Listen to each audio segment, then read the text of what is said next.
Hello, it's Mr. Gambino here with a new video. In this video I'm going to be doing my leak video for the contract DLC. Now there will also be more like secretive stuff that is not necessarily classified as a leak in here. So these first two tabs are going to be more of the like secretive stuff, and then these later couple tabs will be the more like actual like leak content, by the way. But yeah. First, I want to go over some of the reputation changes. Now, these were in the patch notes, but the amounts weren't really in the patch notes. But now that the amounts are known, now it's known like how good these different methods are. So I definitely want to discuss that here. But yeah, exotic exports is 50 reputation points. Exotic exports are like the free mode vehicles you find around the map. But yeah, 50 reputation points for vehicles they find around the map, not too bad. Next here is the auto shop customer deliveries. Now this one could kind of be the worst of these different couple to few new methods, I would say. And that depends on if it could act as like passive reputation. Because remember, with the auto shop customer deliveries, you can have the staff deliver them. So I'm curious if you actually get the reputation if you have the staff delivered, and that way you can get some passive reputation. But for all I know, it could be just for actively doing it yourself and not having the staff do it. So if you have to do it yourself, it's not that great, but if the staff can do it and you get passive reputation, if that's the case, then that will definitely be quite a method, I would say. And then the better couple down here are the tuner contract preps, which is 50 reputation points. There's 2 preps per finale, essentially, as far as I recall. So that should be 100 through the 2 different prep missions per contract. And then the tuner contract finale is 200 reputation points, so every contract finale is 200 reputation points. And I believe I watched GTA Men's video, and it sounds like you have to do like 3,000 to 3,000, like 500, somewhere around there, from like rank 1 of the car meet reputation and get all the way to rank 1,000 for that last elusive like racing suit, whatever. But yeah, pretty crazy grind there, but it's a very good way of making money as well. Now the old method of going like AFK, wearing like car meet clothing, I feel like that can still be pretty good as long as you're not like actively playing the game, if you just want to be AFK or something like that. But yeah, the preps and the finale, combine those two can definitely be one of the better methods, no doubt. Going on to the next tab here, going into some more of the secretive stuff that's not necessarily leaks, but yeah. The original release date apparently for the contract was apparently supposed to be December 7th, according to like an in-game like alert here for some reason. But yeah, I think I heard they changed it to December 15th because I believe Dr. Dre has like one of his albums. I think one of the albums he's done had like an anniversary or something like that. So I think that's the reason I heard for them possibly changing to December 15th. So pretty interesting fun fact there. And then yeah, down here you can see safe cash is capped at $250,000. This actually is the exact same cap for the Nightclub safe, by the way, as of the new contract update, which was previously 70,000, but yeah, it got increased another 180,000 for the Nightclub. So Nightclub as well is also 250,000. And the arcade I heard is 100,000, so if you combine all the different passive safes in the game, I believe that's 600,000 you can make for passive income now for the different saves. But yeah, the agency safe I definitely think is definitely the best one, as long as you're willing to do the huge grind to get to that point. But yeah, every 5 security contracts increases daily cash by $500. So I believe it starts at 250 and then it increases 500 every time. 5 times 10 for 5 times 100 for 500. That gets it to the 50,000 per in-game day for 8 minutes. So like 4 to 5 hours from that 50,000 to max out to 250,000. And yeah, again, with the security contracts, you can make some very serious money with those as well, just like with the tuner contracts. So definitely a grind that's probably quite worth it for like a long-term goal in the game. But yeah, that can definitely make for some pretty nice passive income there. And if you want to see more details on like the different saves, you can check out Class Q GTA down here. And yeah, by the way, credit for these couple sections here goes to Tez 2, and all the other credits are in these like tabs. And then yeah, Wild Brick 1 for 2 here. These, not necessarily sure if these are new or if they just posted them here, so these could be upcoming clothing items that might not currently be available in the game. Wait for sure for the sea lion masks, the gold masks, and then the goldfish masks. These are going to be drip feed masks in the game. That might definitely be tied to some of the like festive like holiday rewards from what I've heard. And also judging by the snow and the like gameplay here, I imagine they would be like festive masks and whatnot. And if you want to see the more like particular names for the different masks, of course, WildBrick142's Twitter will be in the description. And then now here is where it gets into like the huge things that classify as leaks. So this will be upcoming content in the game. Now keep in mind with these deliveries with the previous Los Santos Tuners update, there was lots of deliveries in that update that were supposed to release with the update, but never like properly got released during Los Santos Tuners. Do I have a feeling all of these deliveries will release? It's not like Los Santos Tuners where there was like so many different vehicle deliveries that a lot weren't even like used during said update. So I have a good feeling that all of these will be getting released at some point during the contract DLC. But yeah, upcoming unlockable liveries here, the Golden Leaf for the Deity here. So the Deity will be getting a new livery. This one doesn't really appear to be festive, so I'm assuming this one might be like a login reward through some random event leak, I would say. I wouldn't necessarily say it's a festive here. And then these festive ones here could hint at some of the vehicle rewards that could be happening for the Festive Surprise kind of time for like Christmas Eve, Christmas Day, New Year's Eve, New Year's Day. And it's also a reveal of a couple of the drift feed vehicles, which the rest of them will be at the end. But yeah, Santa's new sleigh for the Comet S2 Cabrio. So the Comet S2 Cabrio has a festive like Christmas livery in the game. But yeah, that's the like topless convertible like version of the Comet S2 that was in like the trailer that they released for the contract DLC. So yeah, there will be a convertible version of the previous Comet S2 from the Los Santos Tuners update. And yeah, this one is definitely very likely to be a festive gift. Like putting the livery aside, because I'm pretty sure in like some form of like media, like comments the name of like a certain like reindeer in a certain vein of media. So I have a good feeling that would indicate that the Comet S2 is very likely to be a festive gift. And then festive stripes for the Baller ST. Now the Baller ST is interesting. I believe this one's actually kind of like one of the last vehicles that looks like it will be fully releasing for the drip feed vehicles. But I believe they did a similar thing with like the Brioso 300 or something like that with the Cayo Perico heist, where they made it like free during like Christmas Day or something like that. Then it was like vaulted, removed from the game, and then when it was properly meant to be released for the drip feed, I think it became available permanently. So the Baller ST, you can probably get that way earlier than normal if you like log in on a certain day to be able to get it for free or something. That's probably something they would do.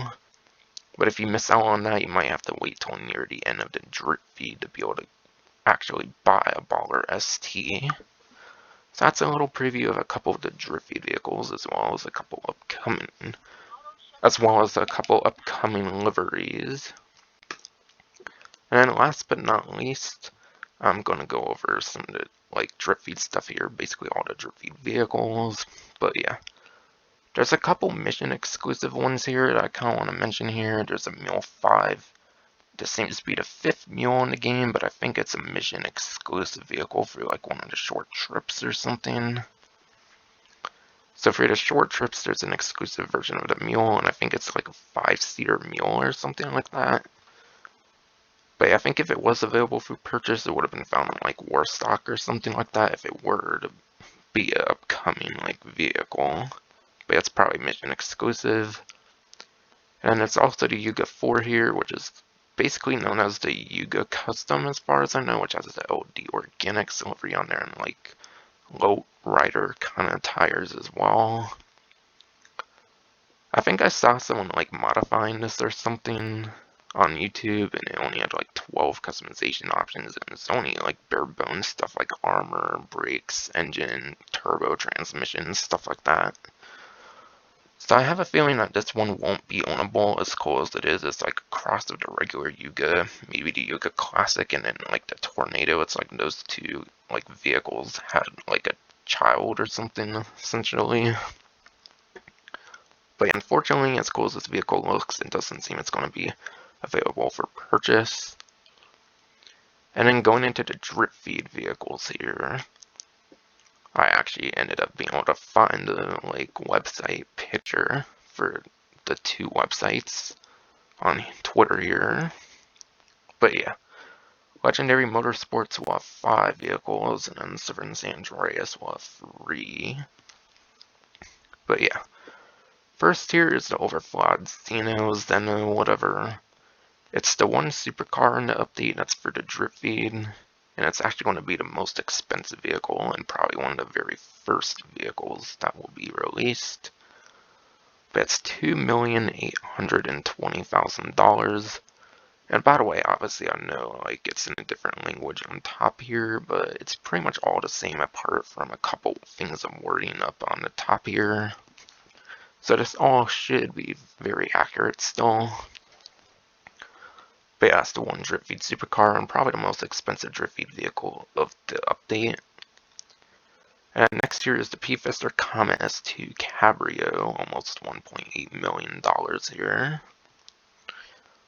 But yeah, basically just a like convertible version of the Comet S2, and then it also might lose out on some customization options. For example, I don't really see it being as customizable as the tuner stuff. And also, not sure if this would classify as a tuner. I don't really see you being able to use this in like street races or like pursuit races. I don't feel Rockstar's going to care to put the Cabrio version of the Comet S2 as a raceable like tuner vehicle in the previous street and pursuit races. But yeah, I could see the Zeno here being released first, and because Comet S2 and with how they released like more vehicles, like they released more vehicles sooner with the like Festive Surprise. They tend to release more vehicles in like bundles and stuff due to Festive Surprise, so they get free drip feed typically faster in the Festive Surprise. I could see these two being released pretty close to each other. But yeah, next one here is the Nagasaki Shinobi, almost $2.5 million motorcycle. So can this be a very good time trial vehicle for the like regular time trials where you can use like pretty much any civilian vehicle you want? Hopefully this is vastly better than the Body 801 if it's almost $2.5 million. But because Body 801 is still a very good vehicle in the game, I don't necessarily know if this one's going to be the best vehicle I would say to own or anything. At least for a motorcycle. Next here is the Western Reever, which you can actually get a little preview of what it looks like in the agency garage. I believe it's in like the bottom floor or something, and I believe it's Imani's Western Reever. And I think you might also be able to like drive it right now through like certain security contracts. But yeah, that will be a $1.9 million motorcycle here. And then the Gallivanter Baller ST shown earlier with the livery, that will be on here. Now this one's interesting because it actually is a trade price. And yeah, I don't know exactly what the unlocks would be for the trade price. But I did not hear that the Gallivanter Baller ST would have like the Imani Tech or anything. But yeah, from what I've heard, the Baller ST here does not have the Imani Tech, so I'm wondering why this one would have a trade price. Because all the ones from the update currently all have the Imani Tech if it has a trade price, essentially. So I am definitely very curious why this has a trade price. And yeah, by the way, with the release order, obviously the vehicles on the bottom tend to be older, so it should go Zeno, S2 Cabrio, Shinobi, Reever, and Baller ST. Though again, because of Festive Surprise and due to free vehicles and stuff like that, the order can be changed up compared to normal in the slightest. But for the most part, it should go in this website order from the Zeno, the S2 Cabrio, the Shinobi, the Reever, and then the Baller ST. And then last but not least, a couple new ones that'll be for San Andreas Super Autos. But yeah, the Mammoth Patriot Mil-Spec. This one's pretty interesting. It's basically the classic like 3D universe version of the Patriot from Grand Theft Auto 3. Maybe Liberty City Stories going for the more like civilian versions. And there's basically militaristic versions of it in Vice City, San Andreas, and Vice City Stories, which I think have like the same look, but obviously militarized. So basically it's like the Patriot Classic from like the 3D Universe games, which is pretty cool. And yeah, this one has a trade price. And this is one of the two that will be coming out that actually has the Imani Tech. And because it's one of the very first ones here that's not currently released, it could be one that gets released pretty early on, so that's pretty nice. And yeah, this one will have the Imani Tech, so it can have the machine guns, which I doubt it can have machine guns on the roof. It will probably just be like the other vehicles where it's on like the grill or whatever. And then it should also be able to have the silic mines, the missile lock-on jammer, and then also should be able to be turned into an RC vehicle. Next one here is the I-Wagen. This is actually an SUV here. And I think it's actually an electric SUV as well, which I think would be the very first time that there will be an electric SUV in the game. So, but yeah, traditionally electric vehicles, they tend to be good in acceleration, but they're also pretty poor in top speed. So this could get to its top speed pretty quickly with the crazy acceleration it's probably going to have. But its top speed is probably not going to be that good. And lap time, for all I know, could still be pretty good. So being an electric SUV, this should be a pretty interesting vehicle. And then last but not least here, the Declasse Granger. I think it's like the 3600 XL or something like that. But the Granger here, a little over $1 million for the trade price, and then almost $1.4 million for the buy it now price. And this will actually be the second drip feed vehicle here that will have the Imani Tech. And what that also means is that these come stock with bullet resistant glass if it's anything like the other Imani Tech vehicles, which they should be for the Patriot Mil-Spec and then the Granger 3600 XL, whatever. So again, it should be able to have machine guns, silic mines, the missile lock-on jammer, or the RC, like personal vehicle capabilities. And one more thing with the Patriot Mil-Spec here, I want to go back to it. Mil-Spec at the end, I believe there's like Mil-Spec like off-road wheels. So basically it's like an off-road Patriot essentially, but still it's kind of the Patriot Classic from the 3D Universe games. But yeah, that is basically all of the drip feed vehicles there. And yeah, that Granger, I think it is like the 3600 XL or whatever. And yeah, fun fact, the Baller is, it's like the 7th Baller that will be coming out in the games. That's pretty interesting. And at least all the comics are quite different, but yeah, the Baller is going to be getting like a 7th variant. And I heard the Baller is not being like that much different than the LELWB, but yeah, definitely just the classic Granger 3600 XL is definitely looking like one of the more exciting vehicles. Same with the Patriot Mil-Spec due to the Imani Tech that they should be able to have for these two on Stubborn here. But yeah, that will finally be it for this video. Hope you enjoyed.